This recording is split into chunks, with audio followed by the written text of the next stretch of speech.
कीर्तन उसका नाम नहीं है कि माइक में हो रहा है और हम आराम से घूंघट डाल के आराम से बैठे हैं, इंतजार कर रहे हैं कब इंटरवेल हो और कब हमें जलपान की व्यवस्था हो।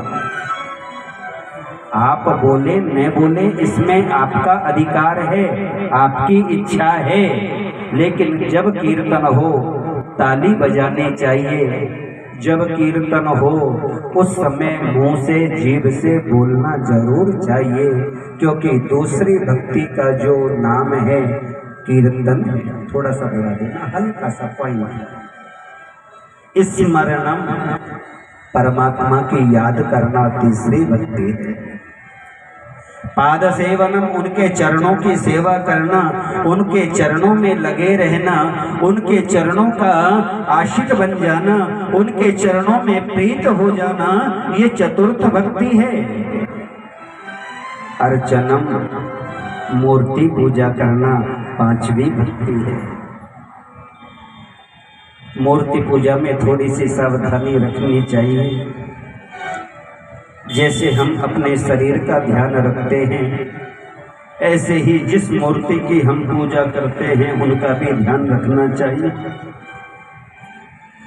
हम तो दिन में 5-5 रोटी खा लेते हैं, 2-2 गिलास दूध पी लेते हैं, सुबह शाम नाश्ता कर लेते हैं, और भगवान को जब भोग लगाने का समय आता है तो क्या लगाते हैं? सच बताना, 2 पता से। और उसमें कोई कह देना 2 पता से भगवान को, अरे भगवान तो भाव भूखे होते, भगवान खाते थोड़ी है, तुझे तो 10 चाहिए, तू भी भाव का भूखा बन जा भैया। जिस मूर्ति की हम पूजा करते हैं उन्हें अपने जैसे मानकर उनकी सेवा आराधना पूजा करनी चाहिए। यदि मूर्ति को अपने जैसे हम मानकर सेवा करें तो मूर्ति पूजा से भी भगवान मिल जाता है। वंदनम भगवान को हाथ जोड़कर प्रणाम करना। भागवत का जब प्रथम दिन कथा आरंभ हुई थी उस समय भी यह चर्चा आई थी। भागवत जी का पूजन करे श्रेष्ठ है। तेने यम वांगमयी मूर्ति, भागवत जो है भगवान की मूर्ति है। एक मूर्ति मंदिर में होती है जो पत्थर की होती है, प्रतिष्ठा के बाद हम पूजन आरंभ कर देते हैं। लेकिन भागवत जो है ना वांगमयी, शब्दों की मूर्ति है।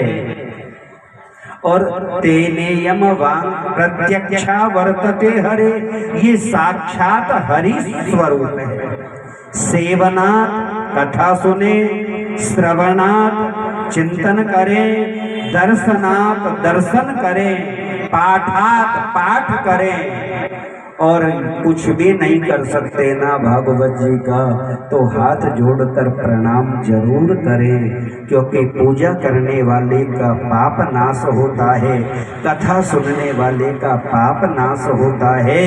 लेकिन पूजा नहीं कर सको, कथा नहीं सुन सको, तो केवल हाथ जोड़कर प्रणाम कर देना, जीव के समस्त पाप मिट जाते हैं।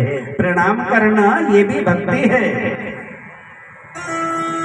दास्यम भगवान के दास बन जाना, अथवा भगवान को सख्यम मित्र बना लेना, अथवा आत्मनिवेदनम बलि की तरह अपना सब कुछ समर्पित कर देना। प्रहलाद पिताजी को जब ये बोलते हैं क्रोध आया, नीचे पटक दिया। प्रहलाद की भक्ति बढ़ती गई, बढ़ती गई।